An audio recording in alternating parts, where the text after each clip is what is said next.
14 जून 2026 को मध्य प्रदेश के मुख्यमंत्री डॉक्टर मोहन यादव ने Kushabhau Thackeray international convention centre में आयोजित समृद्धि एमएसएमई विकसित मध्य प्रदेश कार्यक्रम में सिंगल क्लिक से 900 एमएसएमई इकाइयों को 360 करोड़ रुपए से अधिक की प्रोत्साहन राशि वितरित करते हुए कहा कि सूक्ष्म लघु एवं मध्यम उद्योग प्रदेश की अर्थव्यवस्था की रीढ़ है और राज्य सरकार का लक्ष्य वर्ष 2047 तक 1 करोड़ एमएसएमई स्थापित करना है। मुख्यमंत्री ने कहा कि प्रदेश में 24 लाख से अधिक एमएसएमई इकाइयों के माध्यम से 1.25 करोड़ लोगों को रोजगार मिला है, जिनमें 4.41 लाख इकाइयों का संचालन महिलाएं कर रही हैं। आगामी 2.5 वर्षों में एमएसएमई क्षेत्र को 4500 करोड़ रुपए की सहायता देकर और अधिक मजबूत बनाया जाएगा। उन्होंने बताया कि पिछले 2.5 वर्षों में 30 नए औद्योगिक क्षेत्र एवं 14 क्लस्टर स्वीकृत किए गए हैं तथा 1063 भूखंड उद्यमियों को आवंटित किए जा चुके हैं।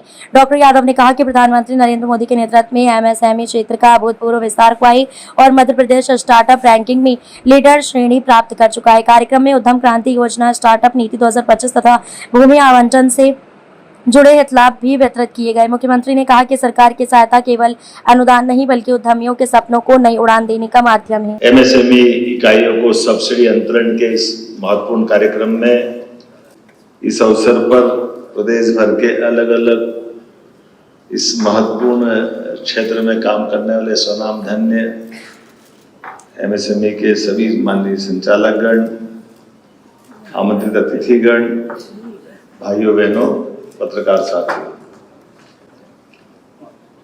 यशस्वी प्रधानमंत्री के 12 वर्ष पूरे हो रहे हैं। जोरदार अभिनंदन श्रीमान नरेंद्र मोदी जी, जिनके नेतृत्व में देश दुनिया के सामने एक नए रूप में अलग प्रकार से अपने पैरों पे खड़ा होकर के अपने देश की प्रतिभाओं को अनुकूल मौका दे करके दुनिया के सामने भारत एक अलग आर्थिक ताकत बनने की दिशा में अग्रसर हो रहा है। एक तरह से कायाकल्प होते दिखाई दे रहा है।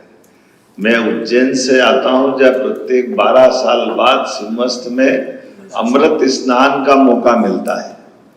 मुझे लग रहा है कि ये देश का अमृत स्नान माननीय मोदी जी के नेतृत्व में हो रहा है। एक तरह से सभी क्षेत्रों में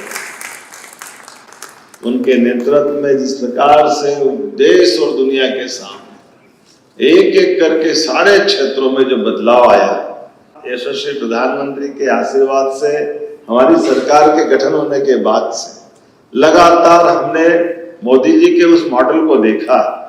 जिस प्रकार से हमारे मोदी जी के माध्यम से आज गुजरात की प्रगति हुई, गुजरात में सब क्षेत्रों में कितने प्रकार से मध्य प्रदेश ने उस मॉडल को अपनाया कि किसानों के लिए बिजली अलग और नगर और उद्योग के लिए बिजली अलग। इसलिए बिजली का सेपरेट फीडर वाला जो प्रोजेक्ट चालू हुआ और कई प्रकार से, आप बताओ आज वर्तमान के पेट्रोल के संकट के अंदर ये रिफाइनरी अगर हमारे यहाँ नहीं होती, जामनगर रिफाइनरी से लगा के सभी, तो क्या होता भविष्य।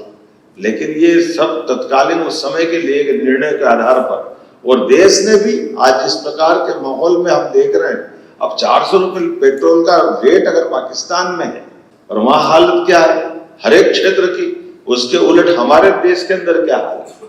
हमारे यहाँ देश के अंदर वर्तमान के माहौल में इतनी कठिन चुनौतियों के बावजूद भी इसी साल मध्य प्रदेश ने भी 14 लाख के आसपास गेहूं का उपार्जन करके 2625 का रेट दे करके ये प्रतिबद्धता दिखाई। तमाम प्रकार के जब गेहूं का निर्यात बंद है, तब हमारे लिए गेहूं के बोरे की भी चुनौती थी।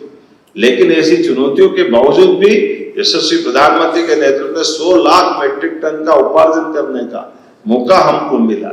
और आपके सामने लोग वैश्विक संकट में देख रहे हैं कि हमारी ग्रोथ रेट देश की क्या है। जोरदार अभिनंदन करें पूरी दुनिया में सबसे तेज गति वर्तमान के दौर में केंद्र सरकार के साथ मध्य प्रदेश भी हम आपको एक चैंपियन की तरह देख रहे हैं। आपको बधाई देना है सभी इस पूरे सेक्टर को, जिसके कारण से हमारा पूरा क्षेत्र बदला है। और आज जब आपने इस तरह के आंकड़े की बात करी है, आज हमारी 900 से ज्यादा इकाइयों को 350 करोड़ से ज्यादा की राशि का अंतरण। और ये बात सही है कि अतीत के कालक्रम में देश की समृद्धि के लिए चाहे चाणक्य का कालक्रम हो, चाहे स्वामी विवेकानंद का हो, हमारे अपने प्रोडक्ट से ही हमारी समृद्धि का मार्ग आता है। हमारे अपने वर्तमान के दौर में खेत से लेके कारखाने जब सबोर गति बराबर रहती है तो उसकी बात ही अलग होती है। ऐसे में भारत के सूक्ष्म लघु मध्यम उद्योगों की विशालता का अंदाज इसी बात से लगाते हैं, जितने कई देशों की जनसंख्या नहीं उससे ज्यादा तो हमारे कारखाने रोजगार दे रहे हैं। हमारे अपने बलबूते पर जो देश के दुनिया के सामने मौका आ रहा, अगर मैं एमएसएमई इकाई की कृषि के बाद देश की जीडीपी का 30% और विनिर्माण इकाइयों में कुल योगदान अगर देखें तो 45% और भारत में कुल निर्यात का 40% से ज्यादा भाग एमएसएमई का है। ये वर्तमान में एमएसएमई के काम करने का अपना रिकॉर्ड है। और खास करके आज जब मैं अपने ग्रामीण क्षेत्रों के और कई प्रकार के अंचलों के अंदर महिला उद्यमियों को भी देखता हूँ तो ऐसा लगता है कि बहनें भी आगे बढ़कर नए कीर्तिमान बना रही है। मैं आप सबको बधाई देता हूँ महिला उद्यमियों के माध्यम से। तो प्रदेश में 24 लाख से अधिक एमएसएमई इकाइयों में 1.25 करोड़ से अधिक लोगों को रोजगार मिला है।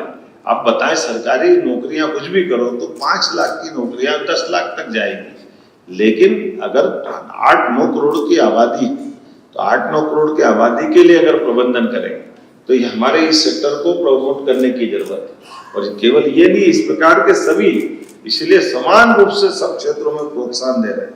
मुझे इस बात की प्रसन्नता है कि जब हम अपनी 24 लाख इकाइयों में देखते हैं तो 4,41,000 से अधिक इकाइयां बहनें अपना सफलता के साथ चला रही है। उनको पुनः मैं बधाई दे रहा हूं अपनी इकाइयों की संख्या के बल पर। और एमएसएमई में जो बताया गया कि पिछले 2.5 साल में 6,136 इकाइयों को 3,000 लगभग 4,500 करोड़ दे दिया आपने। और क्या चाहिए? जोरदार ताली बजाओ भाई, किसको देते?